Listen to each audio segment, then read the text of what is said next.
दोस्तों नमस्कार। School management की क्लास में आप सभी साथियों का तहे दिल से स्वागत। हमने मैनेजमेंट में पूर्व में विशेषताएं, इसकी अवधारणा, इसके उद्देश्य बहुत सारे वीडियोस बना लिए। आज हम पढ़ रहे हैं आधुनिक विचारधारा युग, शैक्षिक प्रबंध का विकास के अंतर्गत परंपरागत युग भी हमने पढ़ लिया, नव परंपरावादी युग भी हमने पढ़ लिया। आज हम पढ़ेंगे आधुनिक विचारधारा युग, जिसका समय पीरियड है 1950 से वर्तमान तक। दोस्तों मॉडर्न थॉट एरा जो है 1950 से अब तक है और 1950 के बाद में इस विचारधारा को धार मिली। इसके अंतर्गत जो सिस्टम थ्योरी है, प्रणाली विचारधारा है, उसके बारे में हम समझने की कोशिश करते हैं। पहले नंबर पे आएगा प्रणाली विचारधारा।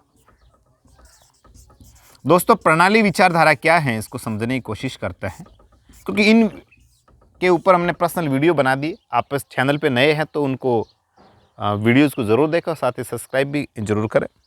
दोस्तों जो प्रणाली विचारधारा है, सिस्टम थ्योरी है, इसके अंतर्गत संगठन के पृथक पृथक विभागों को, कार्यों को और साधनों को संकलन के रूप में नहीं वरना अपितु पूरे के पूरे सिस्टम को एकीकृत किया जाता है। उसके संपूर्ण विचारधारा के ऊपर बातचीत की जाती है। जैसे उसके कार्य हैं तो वो अलग अलग बटे हुए हैं, उसके ऊपर बात नहीं करेंगे, बल्कि उन कार्यों को एक किया जाएगा। उसका जो क्षेत्र है वो अलग अलग है, उस अलग अलग क्षेत्र को एक किया जाएगा। यही प्रणाली विचारधारा कहलाती हैं, जो आधुनिक विचारधारा युग में सम्मिलित हैं दोस्तों। ठीक है। दूसरा है संभाव्यता,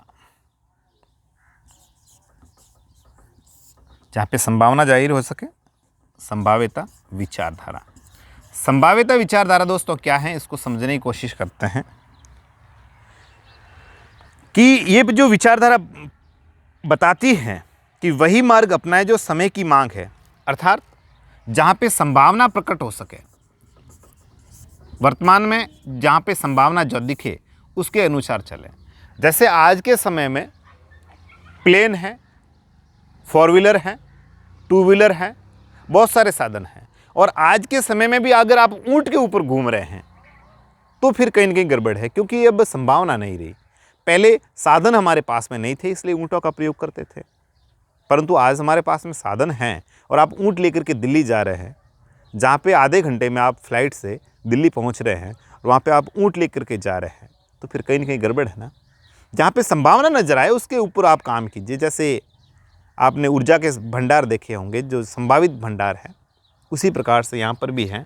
ये विचारधारा कहती है कि जहाँ पर संभावना आपको प्रकट होती है, जिस क्षेत्र में आपको कुछ न कुछ और अच्छा सुझाव मिल रहा है, कुछ अच्छा करने को मिल रहा है, जहाँ पे आपको फ्यूचर, ब्राइट फ्यूचर दिख रहा है, उसके ऊपर मेहनत करोगे तो आपको सफलता मिलेगी। और यही आधुनिक विचारधारा युग की पहल है और आधुनिक विचारधारा युग की मांग है।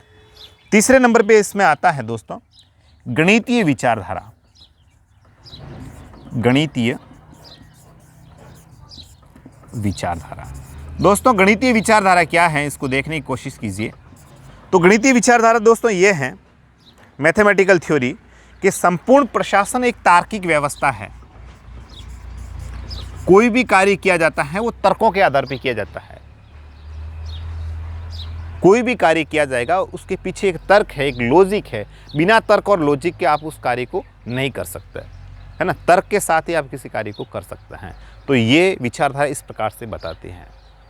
जैसे सरकार ने कोई भी भर्ती निकाल दी, उसके अंतर्गत किसी तरह की कोई बाध्यता रख दी कि भाई आपके इतने % नंबर काउंट होंगे, तो उसके पीछे कोई ना कोई लॉजिक है, तभी वो चीज़ हो रही है। बिना लॉजिक के कोई चीज़ नहीं होती, बिना जो तर्क के कोई चीज़ नहीं होती। तो तार्किक जो प्रक्रिया है, जैसे गणितीय संकेतों, सूत्रों, चिन्हों, समीकरणों आदि को इसमें प्रस्तुत किया जाता है। किसी सूत्र का प्रयोग कर लिया, किसी चिन्ह का प्रयोग कर लिया। जैसे आप किसी रोड पे जा रहे हैं तो आपको हर जगह नहीं लिखा मिलेगा आगे धीरे मोड़ है, वो है। जैसे हाईवे पे जा रहे हैं, है ना, धीरे चलाए, आगे बकरियां हैं, भेड़े हैं, आबादी क्षेत्र, ऐसा नहीं। सब चिन्हों में काम होगा, सिंबल लगे हुए होते हैं, है ना। जैसे यूं लगा दिया, इसका मतलब आगे मोड़ है, इस तरह का मोड़ है, आगे कोई पुल है, आगे कुछ पाठशाला, आगे कुछ खतरनाक मोड़ है, इस प्रकार से सबके सब चिन्ह लगाए हुए होते हैं। तो ये सब के सब गणितीय विचारधारा की पहल है। फिर आगे आता है प्रबंध सूचना पद्धति। प्रबंध सूचना पद्धति, ये टॉपिक आपके लिए इतना महत्वपूर्ण नहीं है और इसके अंतर्गत सबसे महत्वपूर्ण है वो जो लास्ट में है प्रबंध सूचना पद्धति, उसको समझाने की कोशिश करूंगा। दोस्तों प्रबंध सूचना जो पद्धति है, मैनेजमेंट इंफॉर्मेशन सिस्टम, इसके अंतर्गत कंप्यूटर टेक्नोलॉजी है उसका प्रयोग, टेक्नोलॉजी का प्रयोग किया जाएगा। कंप्यूटर टेक्नोलॉजी का प्रयोग है दोस्तों ये प्रबंध सूचना पद्धति के अंतर्गत किया जाता है। पहले भी कंप्यूटर का प्रयोग थोड़ी किया जाता था। आज से 50 साल पहले मेरे दादाजी के पास मोबाइल थोड़ी ना था, नहीं था ना, टेलीफोन थे उस समय में। उससे भी पहले कागज़ों का प्रयोग किया जाता था। तो ये तो आधुनिक ज़माने में ये चीज़ें शुरू हुई ना, मोबाइल का प्रयोग, हाय हाउ आर यू, फिर ब्लॉक कर दिया, ये सिस्टम तो अभी आया ना, पहले थोड़ी ना था। ठीक है, तो ये आधुनिक युग में आई प्रबंध सूचना पद्धति। इसमें कंप्यूटर टेक्नोलॉजी का प्रयोग किया जाता है, जिसमें सभी संग्रहण जो चीज़ें होती हैं, जो सूचनाएं होती हैं, उसका एकत्रीकरण किया जाता है, उसका संग्रहण किया जाता है, उसका व्यवस्थीकरण किया जाता है, ताकि आने वाली नई नस्लों को, नई कौम को वो चीज़ें प्राप्त हो सके। और सबसे महत्वपूर्ण है आधुनिक विचारधारा युग में दोस्तों, और ये प्रश्न आ चुका है, जेड विचारधारा। जेड विचारधारा,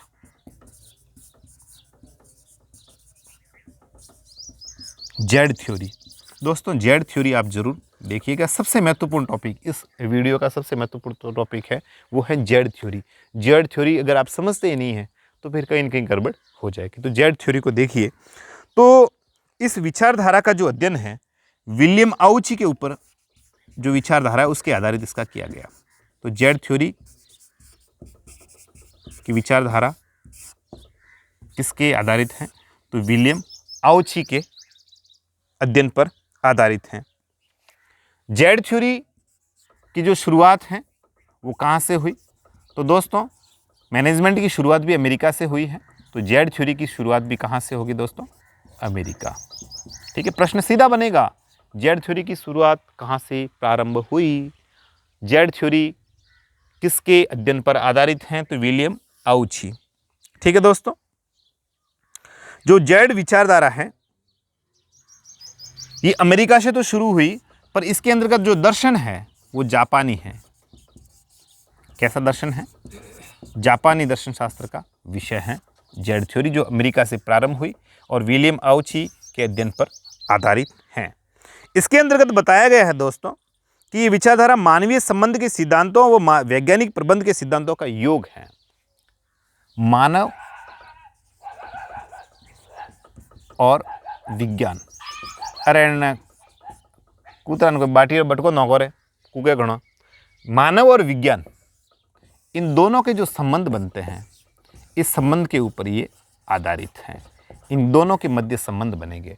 अगर विज्ञान मानव के ऊपर हावी हो जाएगी तो भी कहीं न कहीं प्रलय का कारण बनेगा। अगर मानव भी विज्ञान के ऊपर हावी हो गया तो भी कुछ न कुछ विनाश का कारण बनेगा। तो आउची महोदय ने कहा है कि इन दोनों के बीच में साम्यता, दोनों के बीच में तारतम्यता, दोनों के बीच में समन्वय होना आवश्यक है। यही जेड थ्योरी कहलाती है। तो जेड थ्योरी अमेरिका से प्रारंभ की गई, विलियम आउची के अध्ययन पर आधारित है और इसके अंतर्गत जापानी दर्शन को दर्शाया गया है, जापानी दर्शन की बात की गई है।